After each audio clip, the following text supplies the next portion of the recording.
अहम खबर आप तक पहुंचाएंगे। इस्लामाबाद की मुकामी अदालत ने बलोच लॉन्ग मार्च के गिरफ्तार 162 अफराद की जमानतें मंजूर कर ली हैं। इस्लामाबाद की अदालत ने 55,000 रुपये मुचल्कों के एवज जमानतें मंजूर की। बात करते हैं डॉन न्यूज़ के नुमाइंदे उमर मेहताब बर्नी हमारे साथ मौजूद है। उमर मेहताब बर्नी, बताएगा मजीद क्या पेशरफ सामने आई है? जी देखें, इस्लामाबाद पुलिस की जानिब से बलोच लॉन्ग मार्च के 162 गिरफ्तार अफराद को जुडिशल मजिस्ट्रेट मुरीद अब्बास की अदालत में पेश किया गया। दौरान समाअत जो बलोच मुजाहिरीन हैं उनकी जानिब से मुसद्दिक खटक एडवोकेट, वकील कैसर इमाम और दीगर अदालत के रूबरू पेश हुए।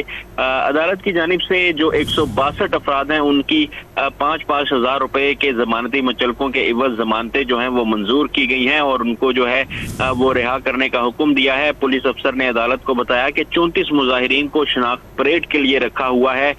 2 रोज कबल भी जो 33 बलोच मुजाहिरीन थे जिनको इनिशली तौर पर पुलिस की जानिब से अदालत में पेश किया गया था, अदालत ने उनको भी जो है वो जमानत पर रिहा करने का हुक्म सुनाया था। ताहम जो जमानती मुचलके हैं उनके जमा होने तक उनको जेल में रखने का हुक्म भी दिया गया था और कहा गया था कि जब तक जमानती मुचलके जमा नहीं होते इनको जुडिशल रिमांड पर जेल में रखा जाए और जैसे ही जमानती मुचलके जमा हो जाएं इनको रिहा कर दिया जाए। जी बहुत शुक्रिया उमर बर्नी, अपने नाज़रीन को अपडेट कर रहे हैं इस हवाले से कि इस्लामाबाद की मुकामी अदालत ने बलोच लॉन्ग मार्च के गिरफ्तार 162 अफराद की जमानतें जो हैं उसे मंजूर कर ली हैं। आपको बताएं कि इस्लामाबाद की अदालत ने 55,000 रुपये मुचलकों के एवज जमानतें मंजूर की। तफसील बता रहे थे उमर मेहताब बर्नी, आपका बहुत शुक्रिया।